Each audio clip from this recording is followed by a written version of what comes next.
Good morning, everyone, and welcome to NYSE TV Live. I'm Kristen Scholler here at the New York Stock Exchange.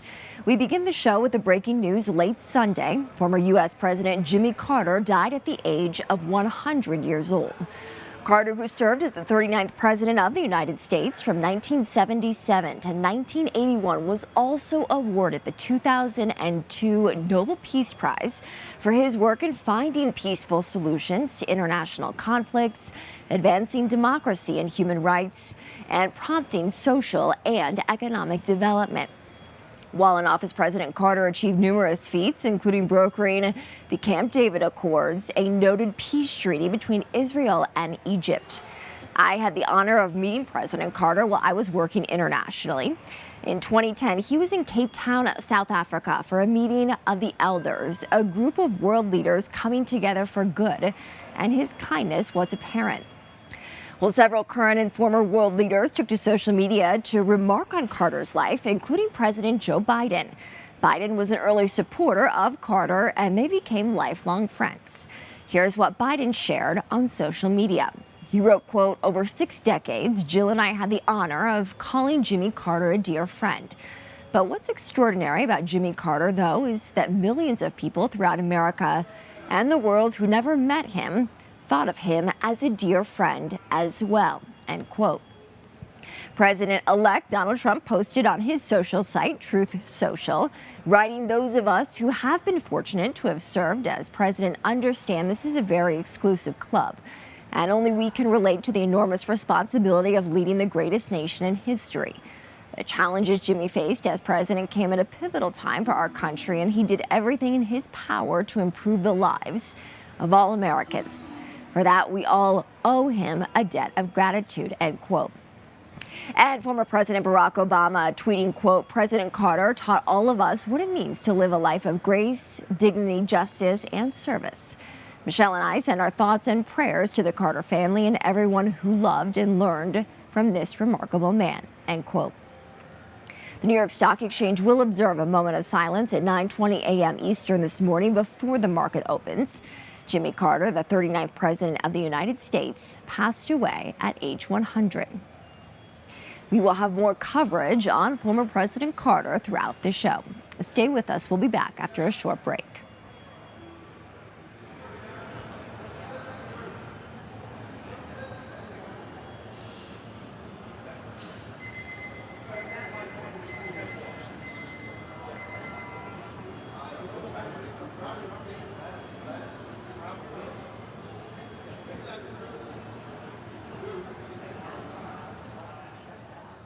If someone came to us 5, 6, 7 years ago and said, "Can you produce a sugar-free or reduced sugar, low-fat or no-fat, plant-based, dairy-free, indulgent ice cream," we could not have done that.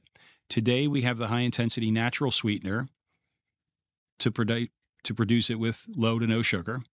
We have the protein-based ingredients that are non-dairy that can replace the milk or the dairy.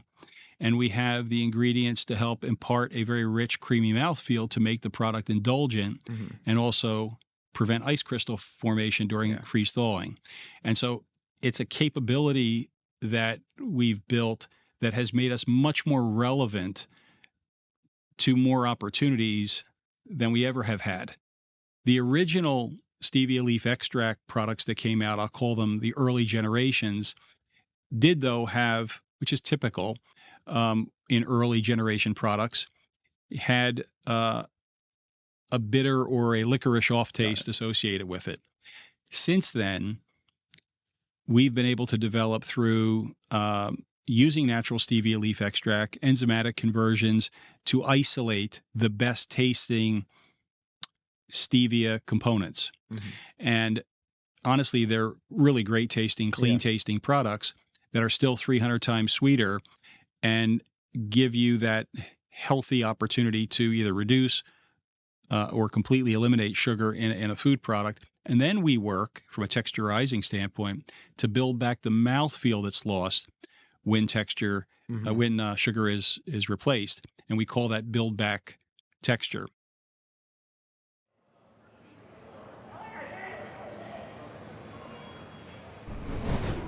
Welcome back to NYSE TV Live, everyone. I'm Kristen Scholler here in studio at the Stock Exchange. Two Japanese automakers shifted things into a new gear last week when they announced plans to merge. Auto giants Honda and Nissan, along with Mitsubishi, could create the third biggest group by vehicle sales, trailing just Toyota and Volkswagen. Well, the talks come amid the surging popularity of electric vehicles and mounting competition from China. Honda and Nissan added that they hope to reach a deal by June of 2025. Joining me now with more is Lauren Fix, founder of Car Coach Reports, a resident expert certainly on the auto space. Lauren, it's great to see you here as we wind down 2024. What does this deal mean for consumers? Well, I don't think you're going to see initial reaction. I had a lot of people contact me thinking I drive a Nissan or I drive a Honda. How is it going to impact my vehicle? No worries. You'll have dealer networks around the country. They'll take care of you. There's resale value. It does not affect the consumer right now. Down the road, what you're going to see is potential partnerships on things like Honda no longer doesn't have a truck other than the Ridgeline. This would give them what we call in our business body on frame. So a real truck like the Armada or the Frontier would offer that opportunity for Honda to expand their line, but it would also offer Nissan the opportunity to expand their line. And if things are really bad at Nissan, because we believe that the Japanese government basically went to Honda and said, you got to save your little sister. This is maybe a Mayday type event. If that's the case, it's also going to try and save the Mitsubishi car side of their business. We could see a merger where a name could go away in order to save the product lines or some of the components. We will see some consolidation when it comes to production and components. Interesting. Now, in terms of makes and models, I'd like to get a better sense, Lauren, as to which models might be sticking around, which ones that consumers might see go away. Well, I don't think Honda's going to lose many of their product lines. They've got phenomenal product. Obviously, the Civic is one of their #1 selling vehicles, so I don't think that'll change. They may pick up some technology, but not much from Nissan, maybe some sharing of platforms. But really, the technology in the Nissan product is a little bit dated in comparison. Their new Nissan Kicks, I think, will survive. It's actually a nice little compact crossover if you're looking for an SUV. Price seems to be about right. So I think you'll see an uptick in quality when it comes to Nissan. But on the Honda side, what they really need is a pickup truck. And all they've had is the Ridgeline, which is a great little truck, but it's essentially a Pilot with a pickup truck bed. So we need to expand those product lines for Honda and maybe shrink some of what you see at Nissan, things that aren't selling. I hope we don't lose the Nissan Z car, which is their sports car, but Honda really doesn't have much other than the Civic Type R, which is a really fun little car. Maybe there'll be some sort of partnership in creating a broader sports car for them as well.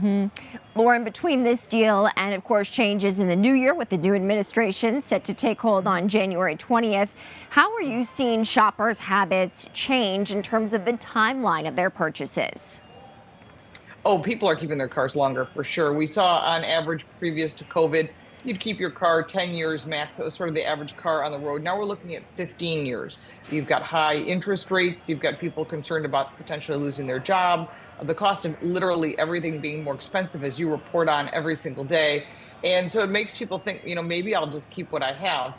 And so you're seeing people keeping their cars longer. However, they're not maintaining them as well. And that is really important because it has to do with the safety of your vehicle. So we continue to push the message of please get your tires replaced when they start to get worn. Don't forget the brakes, the check engine light, all those things. So that could help bolster the automotive aftermarkets as well as the service and repair side of things. And we've seen that already if you look at some of the manufacturers that are out there. But as you look at the whole, I think you're going to see people keeping their cars longer. There's a lot of new technology coming out. A lot of it is very expensive, and someone's going to pay that price, and that is us, the consumer. What is that new technology, the new bells and whistles that we can expect in 2025? Well, you're going to start seeing 2026 models coming in. This is where we're going to see a lot of things coming in. It was from the infrastructure bill of 2021, very deep in section 24.220. If you wish to do some research, you'll find there's a kill switch bill. Manufacturers don't have this technology fully built in yet. What it's supposed to do is use your fingertip to start on the start-stop button to tell whether you have alcohol in your system. If it does, then the vehicle won't start. they are expecting a very high failure rate, and that's going to make consumers extremely unhappy. And it's already causing a lot of anxiety of people saying, I'm going to buy 2025s. So that is a factor right there. You're also going to see speed limiters built into cars, so you can't go over the speed limit. Again, more frustration for consumers if you have to pass someone or avoid a situation. But what we're really seeing today, if you drive by your local lot, wherever you live in the country, you're going to see a lot of inventory. They caught up from the chip shortage, and what we're seeing is literally vehicles sitting there over a year on the lot, and that's costing dealers a lot of money. And that is a serious problem. Some brands have already transitioned, like I said, to putting more EVs on the market, and they're just not selling. Other brands have increased the price of their gasoline-powered vehicles to try to deter you, but the prices have gone up in some cases as high as $20,000, which just means people won't buy new cars and they'll keep what they have. It's a very interesting dynamic going on. It's a constant flux of what the government's mandating manufacturers to do, and the dealers are forced to deal with it. Lauren Fix, founder of Car Coach Reports. Lauren, thank you so much for joining us, especially as we head into the new year. Thank you. Happy New Year. All right, well, stay with us because up next, the New York Stock Exchange remembers former U.S. President Jimmy Carter.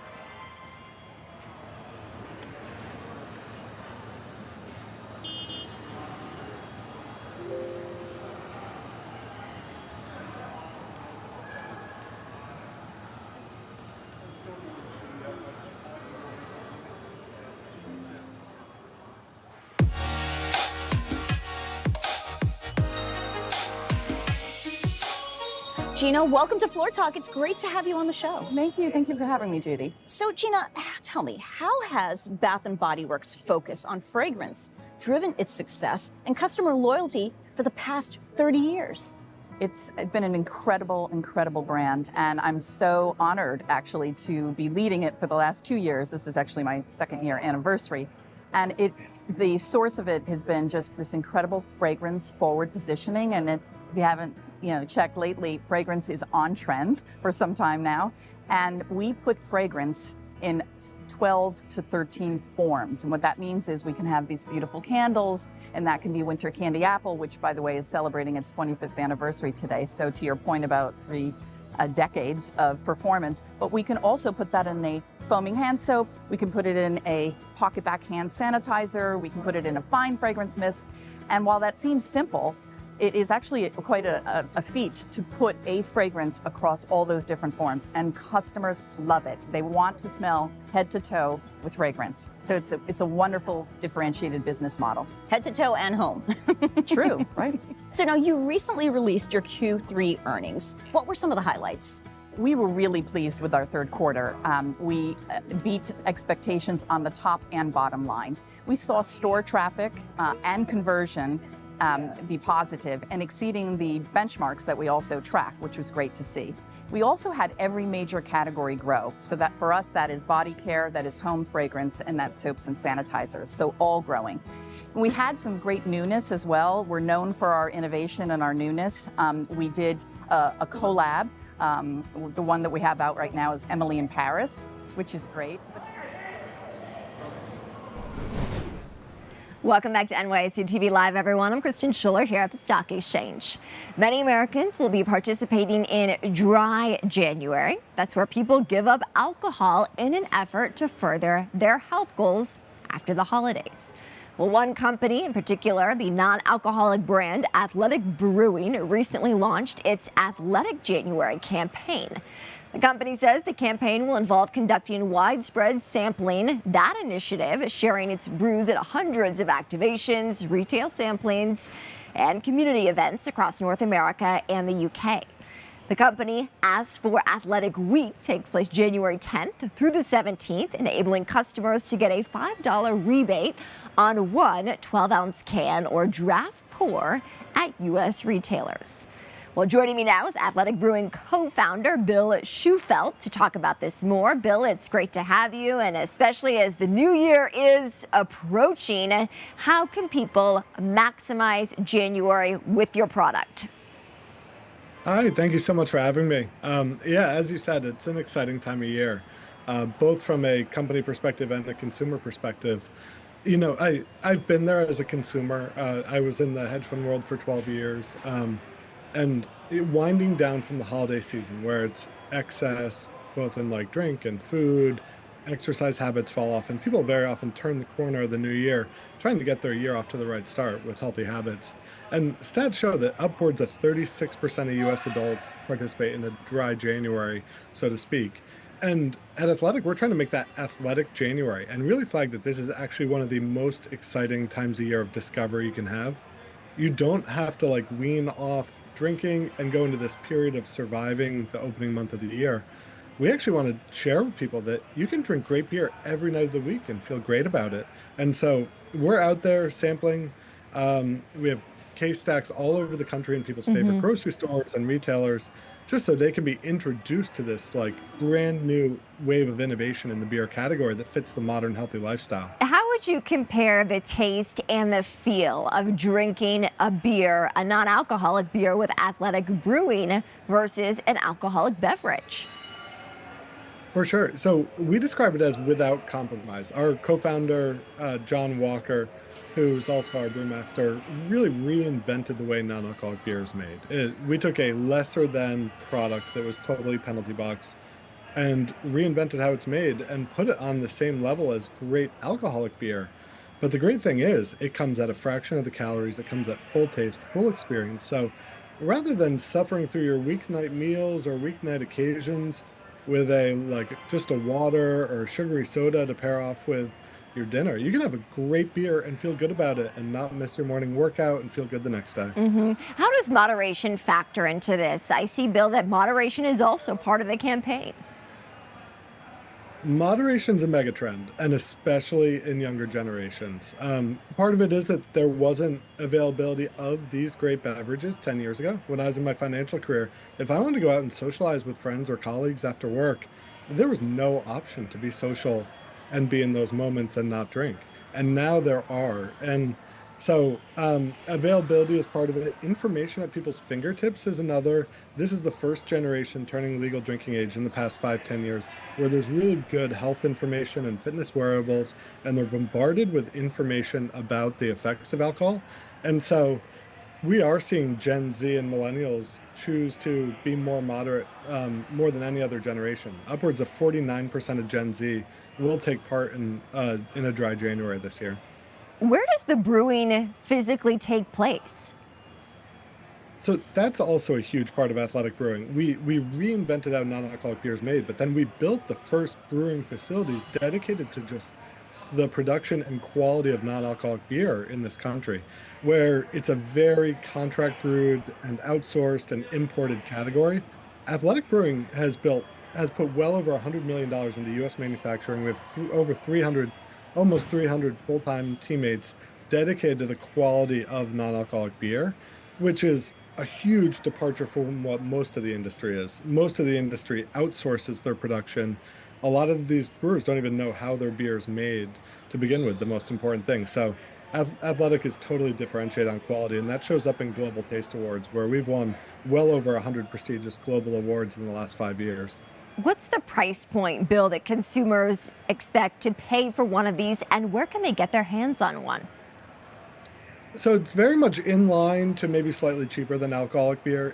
It's all the same ingredients, it's all the same equipment, often higher food safety and quality standards. So, but since we do own all our own manufacturing, Athletic Brewing is very reasonably priced, but amazing quality. So we like to say like great quality at a reasonable price.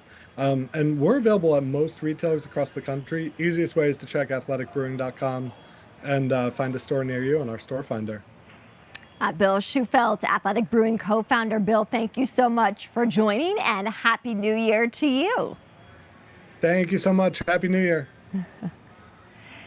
Well, in some other news, on Sunday, former U.S. President Jimmy Carter died at the age of 100 years old. Carter, who served as the 39th president of the U.S. from 1977 to 1981, was also awarded the Nobel Peace Prize in 2002.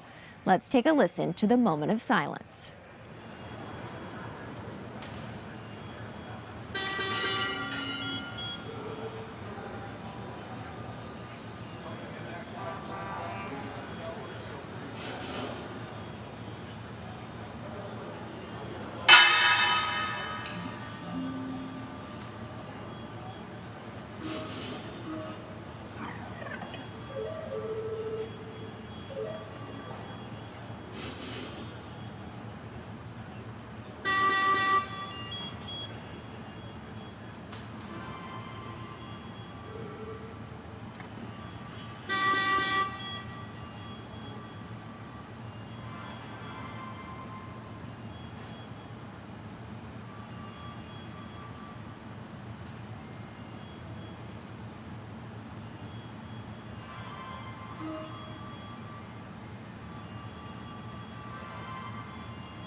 I do want to talk to you about space investments right now are really flowing into startups. From an investment standpoint, talk to me about how the current economic climate we're in could impact the sector. It's been a few difficult years in the capital markets, but things are starting to turn around. I think the Fed's decision to take interest rates down, 50 basis points cuts, is certainly impacting the public markets. It takes a little while for that to flow through to the private markets, but we are starting to feel some optimism, and there's a lot of reasons to feel optimistic when the last couple of years have been pretty uninspiring. So it's a good time, just generally in the capital markets. Capital continues to flow. Innovation has continued to push forward in the space economy. And we're seeing not just, SpaceX and the big names, we're also seeing other new companies come up, make names for themselves, and raise significant capital to go out and execute their plans. Every quarter we produce our Space IQ, Space Investment Quarterly, talking about the flows of capital, startup activity, and investment trends in the space economy. We just published our Q3 report. We're showing $330 billion invested since SpaceX came online into 2,000 unique space companies. Talk to me more about those key takeaways that you found in your Q3 report. A few of the big ones, right, is that SpaceX has gone from underdog to apex player, right? They were tapped by NASA to go and rescue the NASA astronauts that were stranded on the International Space Station by Boeing. A big quarter for SpaceX. And they haven't had to tap the capital markets since 2022. They've raised a lot of capital, so the investment dollars have been strong in part due to SpaceX and going out and raising capital for what they're building. Now they're fueling their growth with revenue. So there's a big gap in the investment data that other companies are now starting to step up and fill. AI and geospatial intelligence data. So applying AI to data from space. We have way too much data coming in from orbit. We have decades of archived data. It's way too much for humans to get their arms around unless you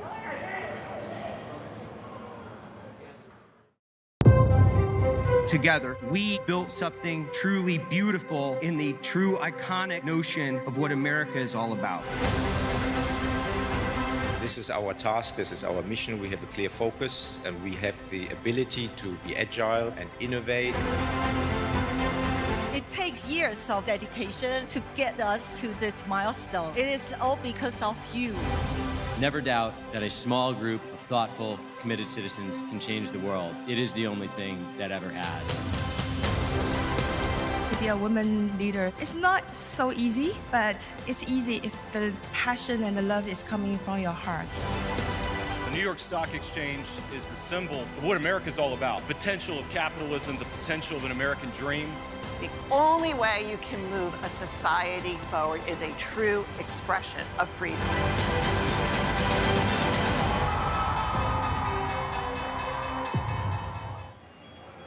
Welcome back to NYSE TV Live, everyone. I'm Kristen Scholler here in studio at the Stock Exchange. We are just minutes away from the opening bell and about to round out 2024. So no better time than now to discuss the economy, the markets. And joining me now is our expert, Joe Brasuelas. He's a principal and chief economist at RSM US.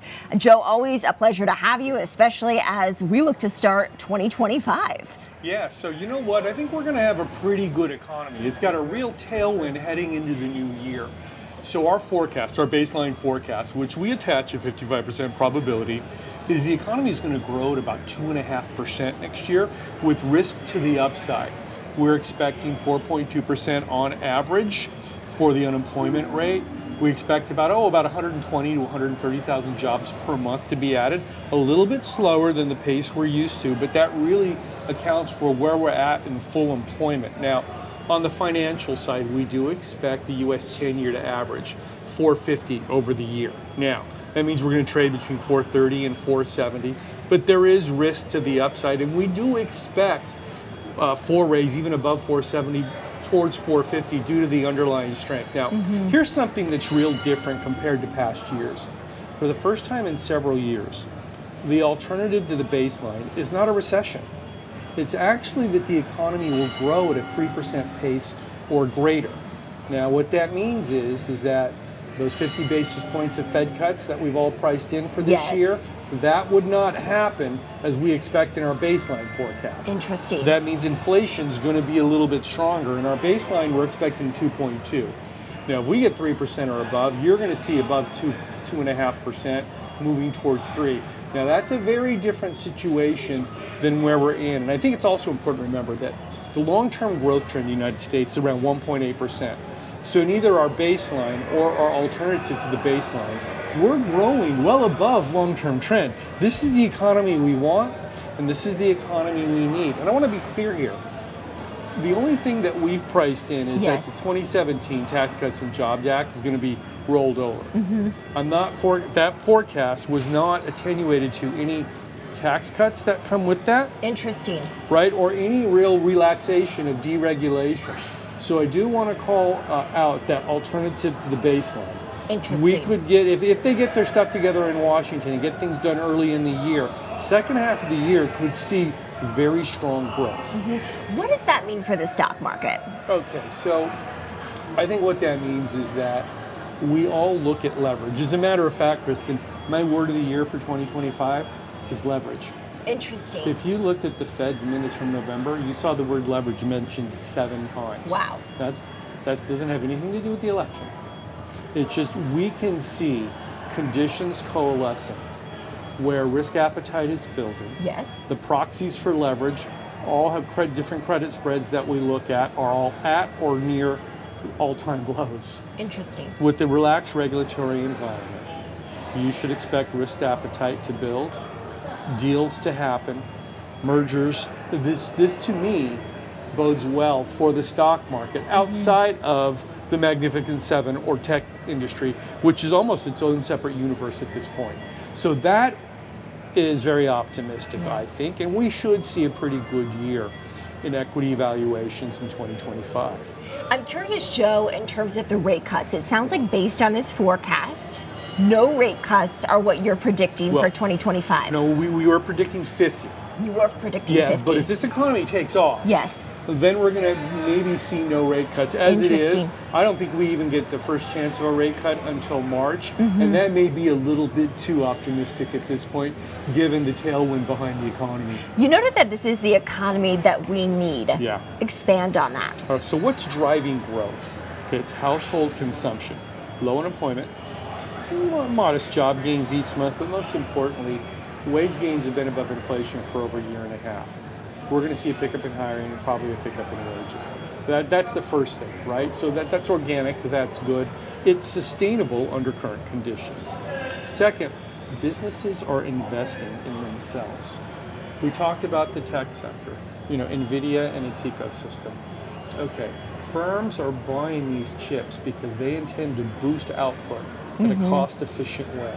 Joe, let's pause that thought for 1 second. NVIDIA is such a hot topic, but we do want to turn to the opening bell. Joe is going to rejoin me here on set after the opening bell to talk more about this economy. Let's take a look at the podium.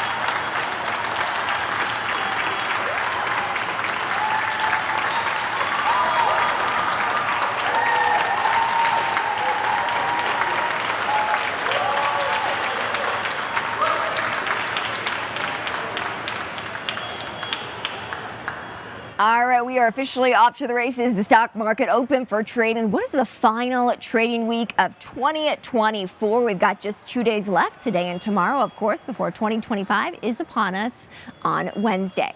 Rejoining me now is Joe Brusuelas. He is a chief economist at RSM US and breaking down everything we need to know about the economy as we round out 2024, enter 2025. And Joe, just before the opening bell, you were noting NVIDIA and what you're seeing in the pipeline there. What more can you tell me about NVIDIA? All right, so NVIDIA has become a critical component. The company's almost too big to fail now, right? Because the firms are all integrating that sophisticated technology into the production of goods and the provision of services. We're seeing an increase in productivity.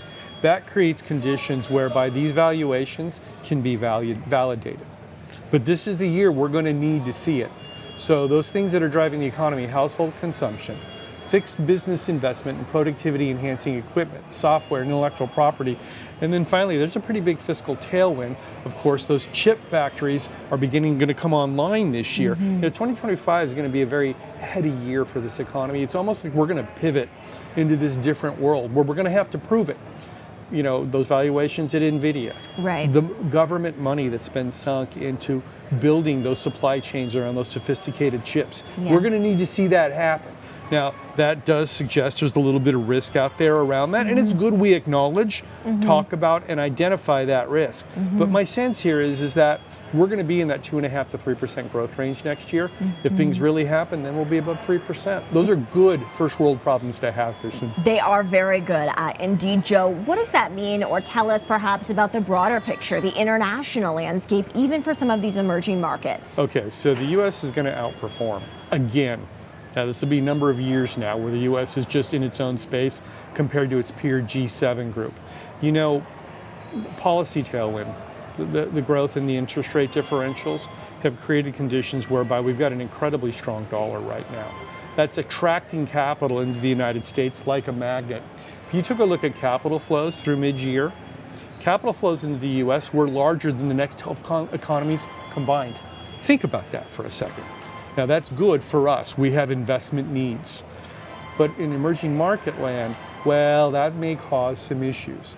In economies that don't have adequate fiscal buffers, by that I mean Forex reserves to cover imports, should their currencies be devalued, we could see some problems among the emerging markets.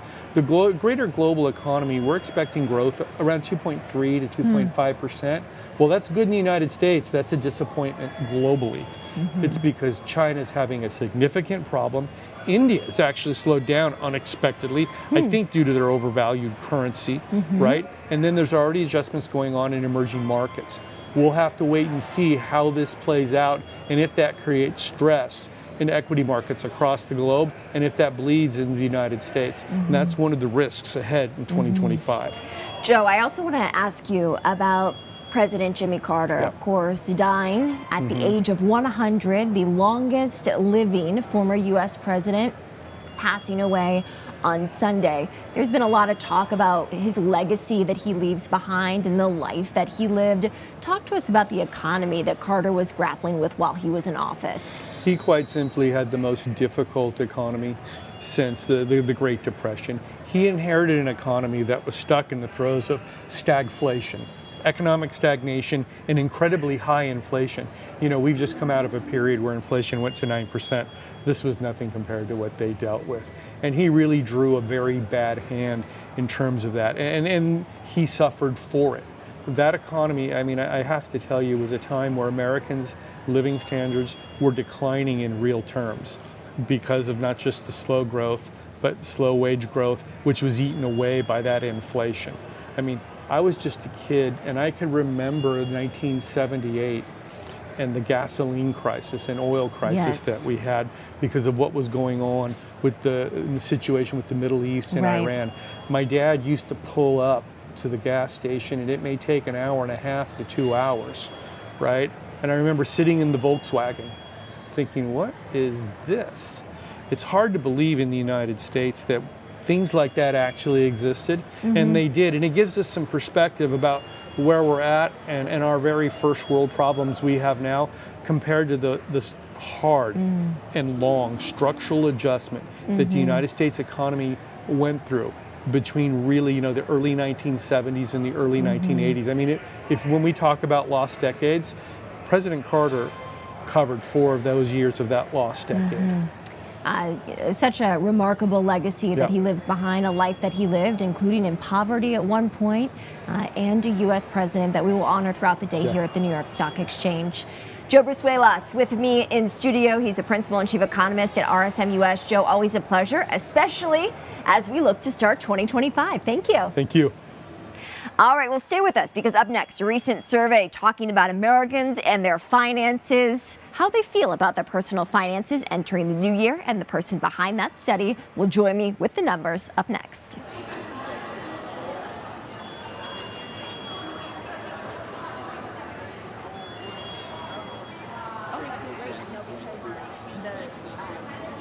Sharon, always wonderful to see you. Welcome back to Floor Talk. Thank you. I love being here, as you know. Oh, love having you. So you're here today. You actually just reported your third quarter fiscal 2024 results. So tell me, what were some of the highlights? Well, thank you. Yes, we did. I think the biggest highlight is that it was the best third quarter in the history of the company. So that's a strong highlight. We were up 11% on our revenue and up 26% on our pre-tax profits. So very strong quarter. And I do want to mention, though, that in our fourth quarter year to date, also good, but we saw some softness in our e-commerce business. So we did narrow the guidance a little bit, tweak it a little bit, but we're still expecting right now to end the year with the fourth consecutive year of record results on a rev perspective. All right, so Sharon, talk about your long-term strategy and your goal to continue expanding globally.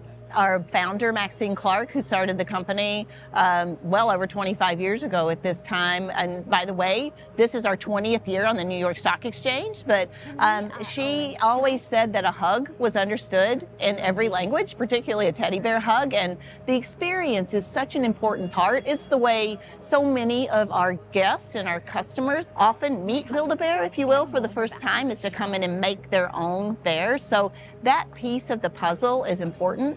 And those three new business models are corporately operated, but that's the model that we've always used, actually, and then partner operated and then franchising. So it gives us a lot of latitude, and the latter two are more capital light, and that's what's allowing us to build out our store base. We have opened in 6 new countries in the last quarter, and we're now up to 20 countries, and we're going to have up to 600 stores by the end of this year, up from 500 just a few years ago.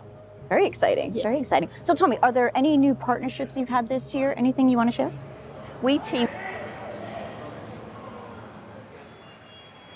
Welcome back to NYSE TV Live, everyone. I'm Kristen Scholler in studio at the Stock Exchange. Earlier this month, Allianz Life published its New Year's resolution study, which delivers a pulse check of the American consumer and their spending habits.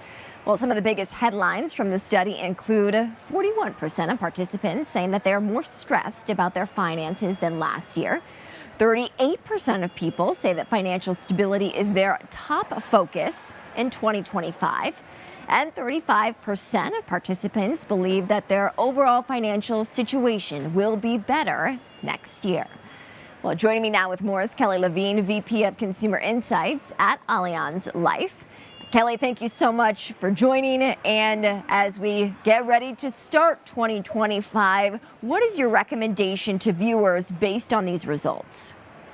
Yeah, and thanks for seeing. This is really interesting because it is some of the highest numbers we've seen as far as making resolutions, or at least setting a goal of saying we want to be more financially stable than we have been in the past. So that is the good news. Obviously, mixed in with all that news is that the generation gaps are a little bit different. So you want to look at their different lifestyles and see where different generations are and in their lifetime. And it totally makes sense when you see their responses. Mm-hmm. And in terms of how people can build financial resilience based on this data, Kelly, what would you tell them? Yeah, well, some of the goals that they put down, paying down debt is probably the number one thing they can do. Yes, everybody still needs that cash on this for emergency funds, so it's a great piece to have as well. But paying down debt should be the number one goal. Actually, trying to save more for retirement is extremely important too. And when you see the different generations, you see that the boomers are less worried about the future. That makes sense. Most of us are in the position where we're either at retirement or close to retirement. And when you see the Gen Xers more concerned about saving for retirement, that makes sense too. And it's now the millennials who are reaching that point in life where they're starting to have children, they're starting to see all these different debts arise, paying mortgages, and they're saying, wow, I really need to be a little more responsible with my money as well. So all of these things kind of add up to, you really need professional advice. You can't do this on your own. You need to have a financial advisor. Even if you think, oh, I don't have enough money to have a financial advisor, you really should concentrate on finding somebody who's a professional who can help you to put a plan together, because you're not going to succeed if you don't have a plan. What is a good way to put a plan in place to build those goals and map out a system that makes some of those goals actually feasible? Yeah, well, it's actually some hard work. You have to put together a realistic picture of how much you actually spend, and then put that together with how much you can possibly save. And just try to make sure that you're living within your budget. A lot of the results that we saw said they were spending more than they made, which is, if you're buying food and drugs, your prescriptions, that's not an option. You do have to spend more. But oftentimes we're spending money on things that we don't need, and getting that temptation away, writing down the plan, I think, is the number one thing that you can do. If you don't have it written down, it's not real. So you're not going to really put any plan into effect. And when you write it down, you actually see in black and white, or blue and white, depending on how you know, what pen you use, exactly where you stand and how much you need to adjust what you're doing right now. Mm-hmm. And making those adjustments, that's never an easy thing. But as we look at the economy, as our economist who just joined us earlier on the show, Kelly, told us, inflation is expected to remain sticky. So when it comes to the day-to-day cost of living still being expensive, even though we see wages rising and the jobs market by and large is expected to be intact in the new year, what are ways that people can try to lower those day-to-day costs considering inflation's level? Yeah, and that's, I mean, I think the important point about what everybody was saying is, while the inflation rate isn't going up, prices never went back down. So it hurts still to go to the grocery store, spending money on, you know, transportation, just going back and forth to work has cost a lot more. So trying to cut back on some of the extra things and making sure you pay yourself first are some really important points. In other words, it might not seem like you're saving a lot, but if you save a little bit and every paycheck, and make sure that you take some advantage of the free money that you get from an employer match and an employer plan, if that is the case where you're working, is really an important start. So it is more about pay yourself first. Try to make sure that you're saving even a little bit and pay off the really high interest rate debts first. That's going to make you see some progress in a very short period of time. So you want to make sure that you celebrate in a way that isn't too extravagant. Celebrate those wins as well. Don't make it an onerous task, because just like every other resolution that people make at the beginning of every year, it won't last if you're suffering. So give yourself a little bit of a break every once in a while. Kelly Levine, VP of Consumer Insights at Allianz Life. Kelly, thank you so much for joining. Thank you very much. It was a pleasure. Happy New Year. Happy New Year. All right, well, stay with us, because after the break, today's bell ringer is going to join me in studio to discuss how her organization, Mamas Give Back, is helping mothers across New York City.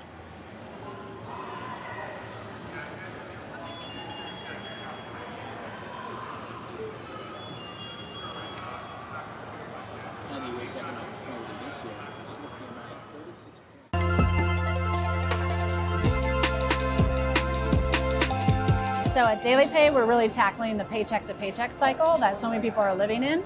And we're doing that by a pretty simple concept, actually, disrupting the last thing that people wait for in life. If you think about the things that you wait for, right? You don't wait for your shows, you don't wait for food, you don't wait for a ride. Even if you're sick, you don't wait to see the doctor. You just get on telemedicine. But yet, people go to work every day and then wait 2 weeks or more to get paid. And it's creating this paycheck to paycheck cycle. So we are dismantling that by bringing earned wage access to people that can work and get paid in the same day. And you actually work a lot with NYSE listed companies. We do. Talk to me about why you think your concept resonates so deeply with companies like Target and Kroger. Well, companies like Target and Kroger, they see it is always incredibly difficult to hire and retain frontline workers, regardless of whether the economy is strong or whether we're in a weaker economy. It's always a challenge of really being able to retain great people on the front lines. And so they work with Daily Pay because they've seen that when employees are using Daily Pay, they stay longer. They're more engaged with their employer. And in fact, they feel like they're in a situation that's a win-win with their employer. How is earned wage access impacting the overall employee experience? Earned wage access is an incredible impact to the employee experience. In fact, our clients will tell us that it's in the top adopted benefits across their workforce. And it's because it's something so simple, right? If you think about, people are working to obviously have money to pay their bills. But those bills don't always come in 2-week increments. So it's very hard to plan life, even if you make a monthly budget.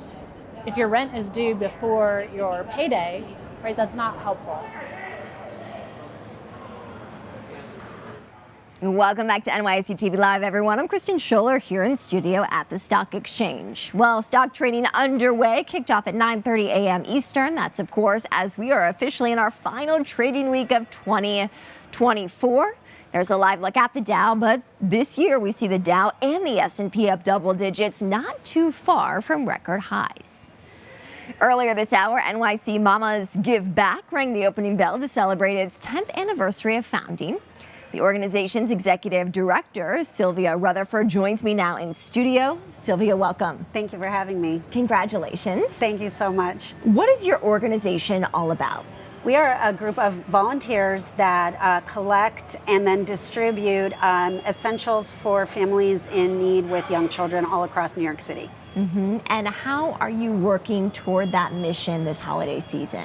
Well, it's been a really busy month. The holidays are our busiest time of year. As you can imagine, most of the programs that we distribute to have holiday events where they're giving out toys, and then is also approaching winter, and so the need for warm jackets and accessories is really growing at this time. Interesting. So if people want to participate in Mamas Give Back, how do they do that? If you go onto our website, you can reach out to us, and there are ways to donate. There's ways to give us donations of your own gently used items, and also to volunteer. How many mamas have you been able to touch? Oh gosh. Has the organization been able to positively impact? Oh, over the last 10 years, I would say definitely thousands of moms. You know, it's about probably over 1,000 families a year, so maybe 10 to 15,000 over the years. What are the current needs that you see among mothers in New York? It's always the diapers and the strollers. Those are our number one needs. The diaper statistics, sadly, are getting worse as the years continue post-COVID. And right now, it's about 1 in 2 families, according to the latest statistics from the National Diaper Bank Network, that have families with young children that are struggling with diaper need. And in the winter in particular, today is a rare day, right? 55 degrees outside, but it has been cold here in the city. The need for coats and accessories. How have you seen that change this season? Well, actually, just this morning, one of my program partners just told me a story that she had a mom come in the other day who was 7 months pregnant wearing flip-flops, so she didn't even have shoes. And, you know, winter came early this year. It was very cold a few weeks ago, and so, you know, everyone came together to at least get her closed-toed shoes this winter. And so, you know, it's even just basic items like that that unfortunately some families here in New York are unable to get on their own. We did have a white Christmas. Imagine walking in the snow in the streets of Manhattan in flip-flops. That would be cold and uncomfortable, to say the least. How do federal programs factor into what you do at Mamas Give Back? Well, as most people think that there are federal programs that help families in need with an assortment of items, but what most people don't understand is that those programs don't actually allow for diaper purchases. And so those families are going to need to find the diapers elsewhere. And, you know, we're hoping that diapers do become part of the federal SNAP programs or like a WIC program. Those really should be included. They are an essential item for babies. And you had members join you on the podium. Walk me through quickly who joined you on the podium today. We had 10 of our program partners with us today. El Nido de Esperanza, Children's Aid, Young Lives Manhattan, Safe Families for Children, the Mexican Coalition, the Brooklyn Hospital, Bellevue Hospital. I'm probably forgetting some, but you know, it was really actually my joy to be able to share the podium today with our program partners who we do distribute our essential items to across the city. Sylvia Rutherford, NYC Mamas Give Back Executive Director. Sylvia, thank you so much for joining. Thank you so much for having me. All right, well, switching gears, another story that we've been watching certainly these past few months is cryptocurrency. It has been taking the world by storm as Bitcoin surpassed $100,000 a token for the first time ever. President-elect Donald Trump's decisive win in November, coupled with his nomination of the crypto bull, Paul Atkins, for SEC chair, did a lot to fuel that enthusiasm. So did Fed Chair Jerome Powell. In fact, earlier this month at the New York Times Dealbook Summit, Powell said, quote, "People use Bitcoin as a speculative asset. It's just like gold, only it's virtual, it's digital. People are not using it as a form of payment or as a store of value. It is highly volatile, and it's not a competitor for the dollar. It's really a competitor for gold," end quote. Now, of course, we had seen the first Bitcoin ETF actually approved by the SEC earlier this year. Joining me now is Alan Hibbert. He's a precious metals and alternative money specialist at goldsilver.com. Alan, great to have you on the show. Just as we've seen some profit taking after what's been a very strong year for the major indexes, in fact, their best year since 2021, we have seen the price of cryptocurrency fall back a little bit. Regardless, do you think Fed Chair Powell's assessment that Bitcoin is like gold is true? Yeah, absolutely. So it has been a great year for the S&P, but even slightly better year for gold and obviously a significantly better year for Bitcoin. But yeah, in this case, I do actually agree with Powell. Bitcoin is more of a competitor to gold, and it's not so much a competitor to the dollar. What a lot of people forget is that money and currency are two completely different use cases. They're very different. They're different problems you're solving for, and they require different solutions. So if you want to store your value over a long period of time, you want something like gold or Bitcoin. That necessarily makes them heavy and slow. So they're not going to be used in day-to-day purchases like buying a cup of coffee. On the other hand, if you want something that's optimized for high throughput and high speed with low friction, you want a currency like the dollar or any of the other 200 sovereign currencies. And that, of course, is not going to be a good store of value over the long run. So these are two different use cases. I think Bitcoin and gold both fall into the camp of a long-term store of value. And obviously, they have differences like physical and digital and so forth, which we could go into. What is your outlook for cryptocurrency, Alan, in the new year?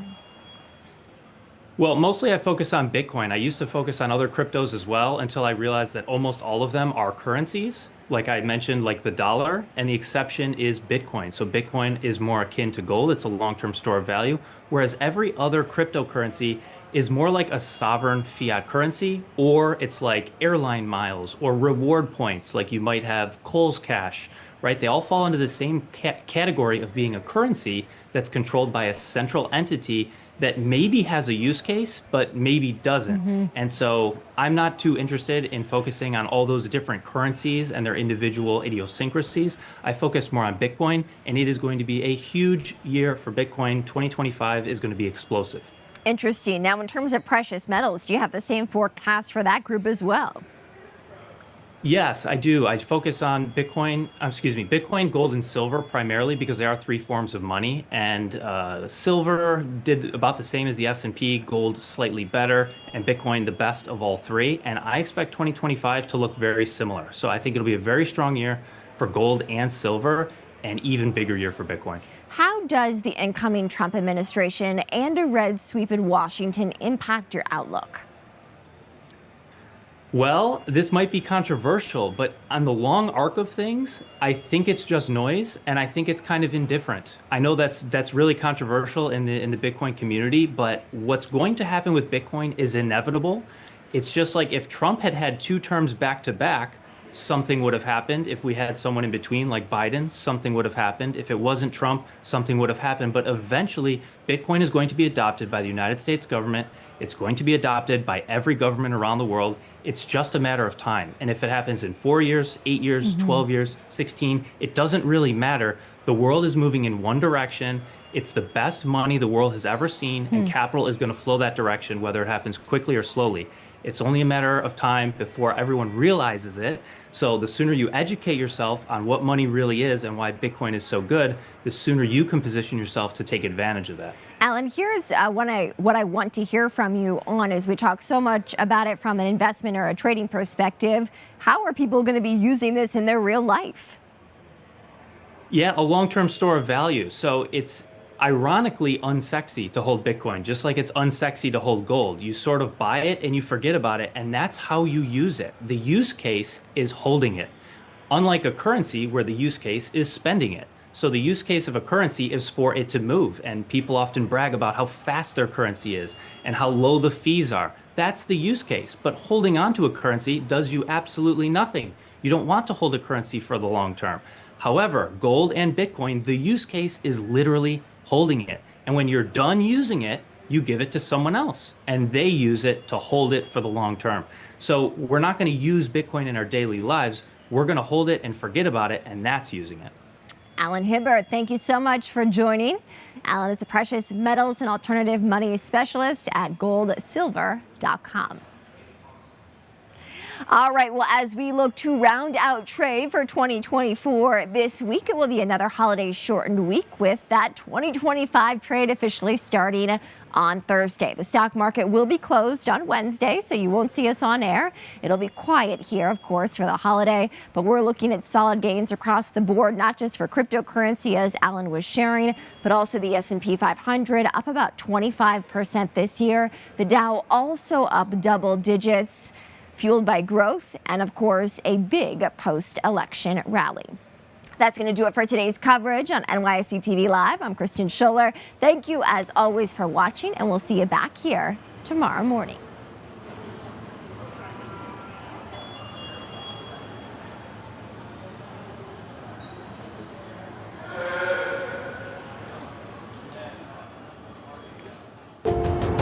Thank you for being innovators in the market. Thank you for all you do every day to show the world what best in class truly means. We are incredibly proud to join the ranks of other highly successful companies who partnered with this legendary institution. What a time to be here. I am so proud of what we're doing. This is a huge milestone for our business. There's a lot of people responsible for getting to where we are today. We have a role to play in bridging the gaps that exist today between us. Not many people get to do something big in this world, and we get to do something truly special. This is such a wonderful place to both look back and look forward. I'm so optimistic about what lies ahead. It has been a privilege to be with you.